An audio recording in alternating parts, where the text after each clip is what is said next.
और तब संत के द्वारा जो वस्तु मिलती है वह क्या है? भगवान की कथा। प्रथम भक्ति संतर कर संगा, दूसर रति मम कथा प्रसंगा। और इसका अर्थ यह है कि संत हम सब एक दूसरे से मिलते हैं तो मानो संसार की ही चर्चा, अपनी आत्म प्रशंसा, दूसरों की निंदा, दूसरों की आलोचना, इसी में हम लोगों का समय व्यतीत हो जाता है।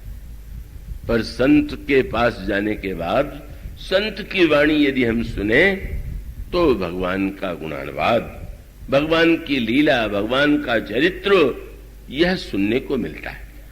और इसको इस दृष्टि से विचार करके देखिए कि मनुष्य के जीवन में बुराइयों का प्रवेश जो है बहुत बार संग के कारण ही होता है। बल्कि बहुत सुंदर दृष्टांत दिया गया, ये पाप से भी अधिक पापियों का संग बुरा। ये क्यों? उनका भाई सूर्य की किरणों में उतना कष्ट नहीं है जितना बालू में। बालू जो गर्म होगी वो सूर्य की किरणों से होगी, पर सूर्य की किरणों में आप चलेंगे तो कष्ट नहीं होगा, पर बालू में चलिए तो पैर फफोले पड़ जाएंगे। उसका अभिप्राय कि पाप चैतन्य नहीं है, पर जब हम किसी बुरे व्यक्ति का संग करते हैं तो बड़े शीघ्रता से वो प्रभाव डालता है। तो ये जो संग के द्वारा मनुष्य के जीवन में दोष उत्पन्न होता है, उसका विनाश कैसे होगा? संग से। जैसे लोहे से लोहे को काटते हैं, इसी प्रकार से कुसंग से जो बुराइयां उत्पन्न होती हैं, सत्संग के द्वारा उन बुराइयों को मिटाया जा सकता है। इसलिए का मानो प्रथम भक्त संतन कर संगा, दूसर रति मम कथा प्रसंगा। कथा क्या है?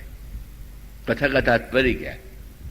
ना उस दृष्टि से देखें, गोस्वामी जी ने बड़ी अद्भुत बात कह दी, और वह वाक्य है, हरि अनंत हरि कथा अनंता, कहीं सुनहि बहुविधि सब संता। हरि अनंत है, हरि कथा अनंत है। अब कथा अनंत क्या है?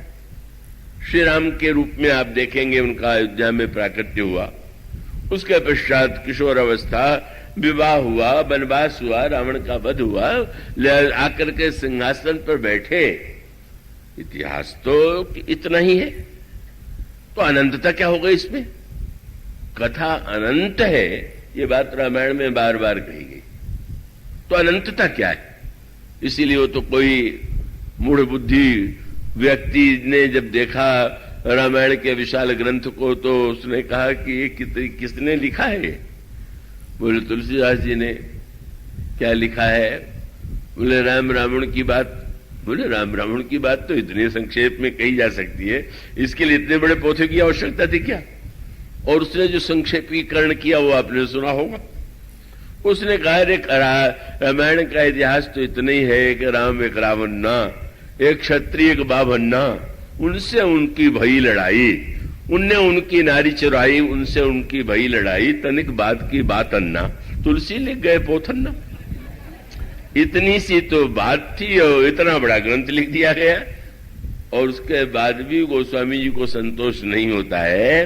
वो कहते हैं मैंने जो लिख दिया है वो समाप्ति नहीं है, ये तो हरि अनंत हरि कथा अनंता। कथा अनंत का बड़ा गहरा अर्थ। ये कोई काव्य नहीं है, अतिशयोक्ति नहीं है। आप गहराई से विचार कीजिए। कथा केवल इतिहास की घटनाएं नहीं होती। कथा माने इतिहास में जो घटनाएं घटित हुई हैं, जब यह बात कही जाती है कि भगवान राम साक्षात परब्रह्म परमात्मा है और मनुष्य बनकर के वो संसार में अपनी लीलाओं के द्वारा जीव को धन्य करते हैं, तो इसका अर्थ है कि लीला को केवल घटना के रूप में नहीं, उद्देश्य के रूप में देखना ही विवेक है। तो कथा क्या है? कथा अनंत इसलिए होगी कि आपके सामने जितने व्यक्ति हैं, सबके लिए कथा का अलग अलग रूप है, और आपके सामने भी जीवन की विभिन्न परिस्थितियों में कथा का अलग अलग अर्थ है। जैसे भगवान अनंत है, वैसे कथा अनंत है।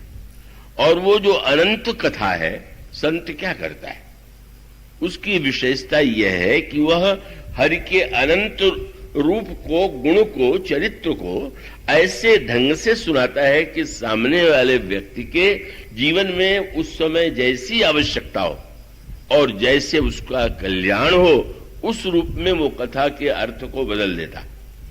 जिसको कथा कहते हैं उसका अर्थ ये नहीं हुआ कि वो शब्द से सुना देगा। अब अगर आप, क्या एक बार सज्जन ने कहा तो आपकी पुस्तकें मैंने पढ़ी पर रामायण में मुझे नहीं मिली वो बातें, तो उन्होंने मान लिया कि वो जो लिखा गया है बस उतना शब्द का अर्थ दोहरा दिया जाए तो वो हुई बात। अब निंदा करने वाला कहेगा आपने मनमानी बात कह दिया, और झूठी प्रशंसा करने वाले कहते ही रहते हैं कि आपने तो जितना सोचा उतना तुलसीदास जी ने भी नहीं सोचा होगा। हम उनको बड़ा बुद्धिमान नहीं मानते कि वो हमको उपाधि दे रहे हैं कि मैं तुलसीदास जी से अधिक बुद्धिमान हूं। वस्तुतः भगवान का गुण ही अनंत है, पर उस अनंत गुण में किस समय, किस जीवन में किस अर्थ की आवश्यकता है, इसका बड़ा महत्व है। और यही भूमिका संत की है। इसका अभिप्राय कि जैसे किसी वैद्य के पास अनगिनत दवाइयां हैं, लेकिन वो दवाइयों में यह नहीं देखता है। आप मान लीजिए किसी दवा के दुकान में जाए और वहां जाकर के दुकानदार पूछे कि कौन सी दवा चाहिए, और आप कहें कि जो आपके दुकान में सबसे महंगी दवा हो दे दीजिए, तो मुंह देखने लगेगा दुकानदार को भी आया हुआ है कि रोगी आया हुआ है। रोगी महंगी और सस्ती नहीं देखेगा, उसके रोग को मिटाने के लिए जैसी दवा चाहिए वो दवा चाहे थोड़े से पैसे की हो या वो बहुत मूल्यवान हो।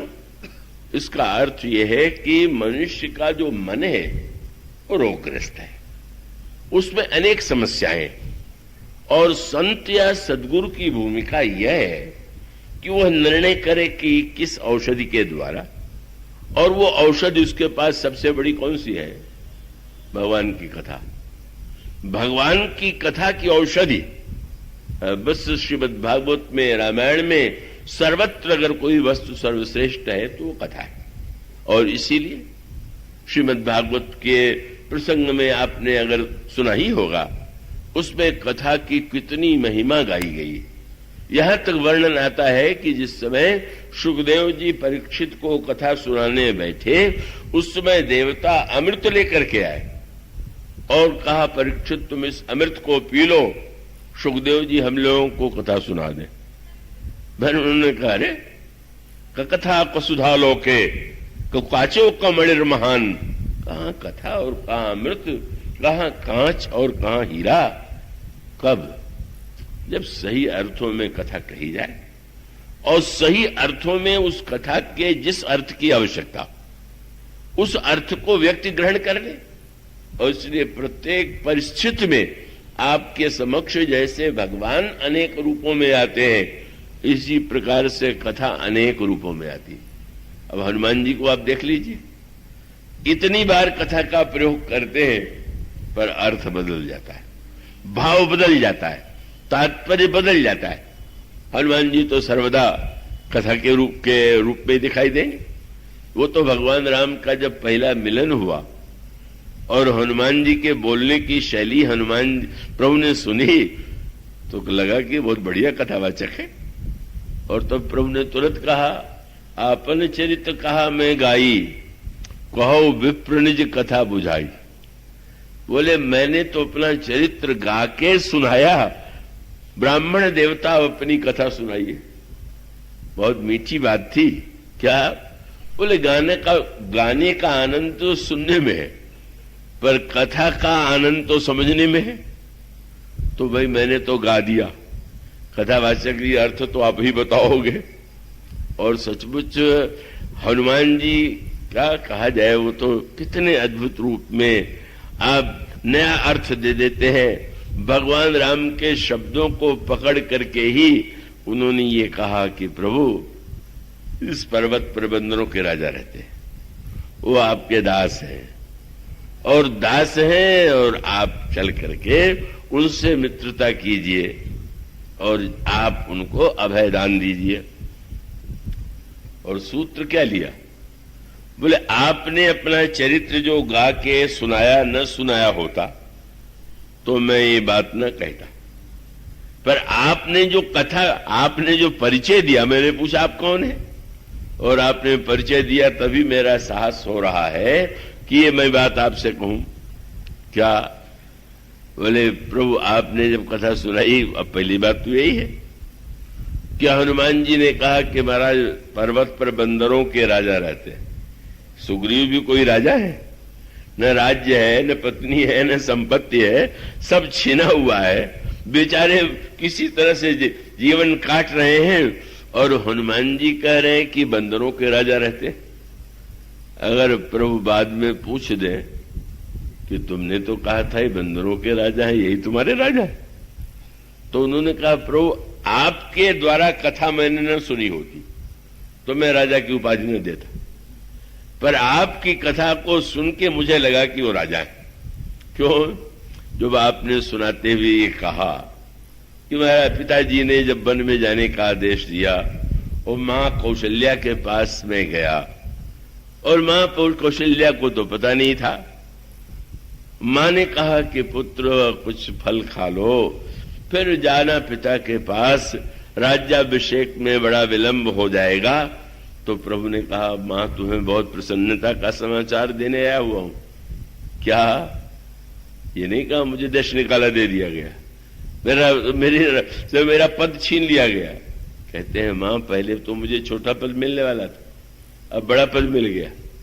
क्या? बोले पहले तो पिताजी मुझे युवराज बनाने वाले थे, पर अब बोले पिता दीन मोहि कानन राजू, पिताजी ने मुझे जंगल का राज्य दे दिया।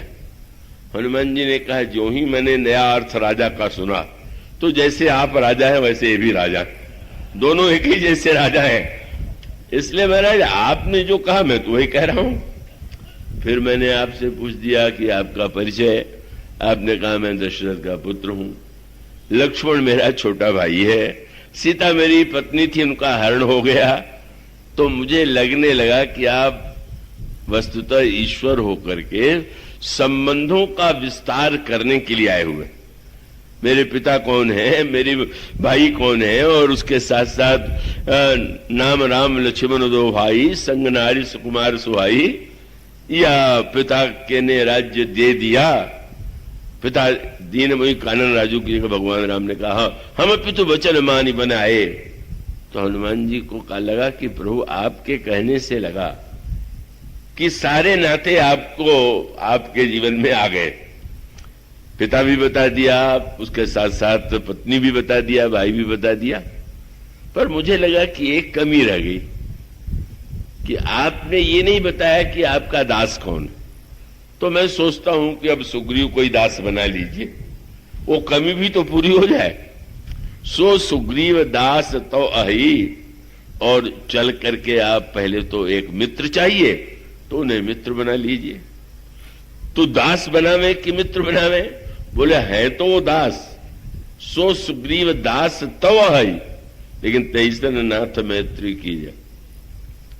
दास सुग्रीव को अगर आप दास बनावेंगे तो आपकी क्या महिमा है, दास को अगर आप मित्र बना ले तो आपके गौरव के अनुकूल है। प्रभु ने कहा उसके बाद, उनका महाराज तब दास का पद खाली हो जाएगा, वो स्थान मुझे दे दीजिएगा, सब नाते पूरे हो जाएंगे। ऐसे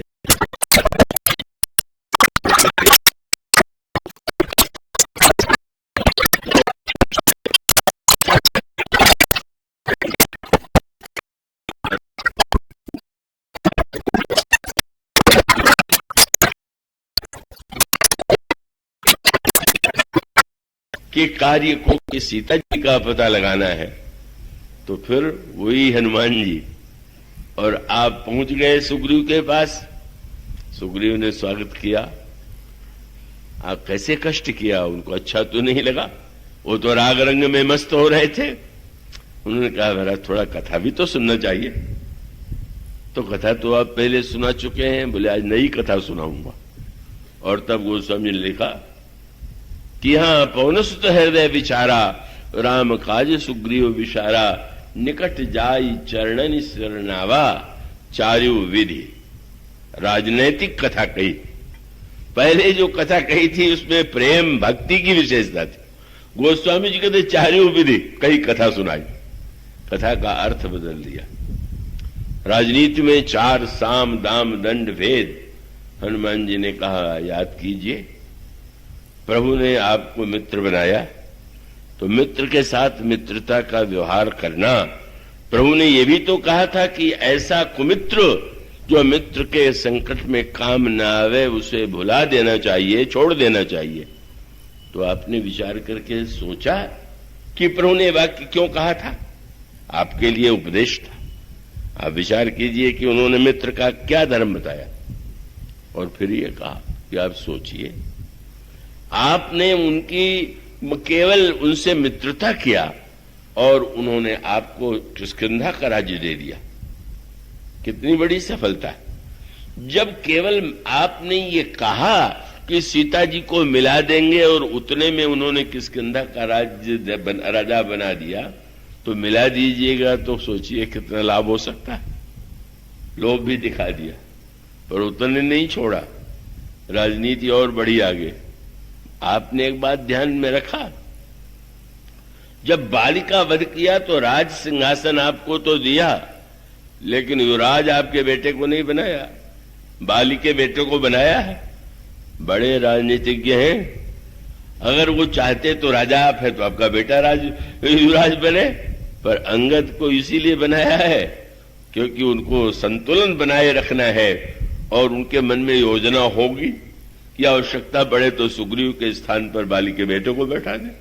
अब तो बेचारा अर्थ सुनते ही घबरा गया, पर अंतिम अर्थ हनुमान जी ने जो किया उसके मारे तो प्राण ही सूख गया।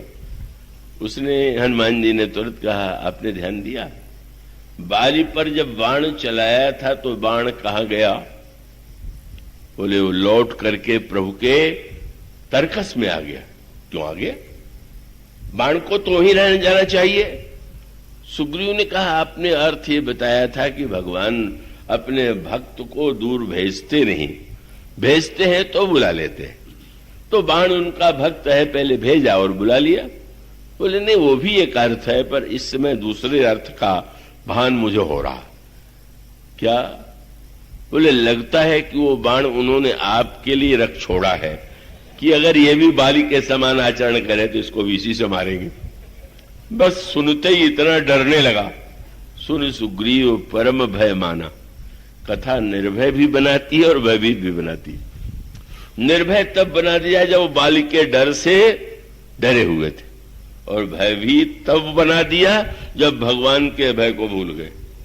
दोनों की आवश्यकता है, भगवान से डरता रहे और संसार से निडर हो जाए।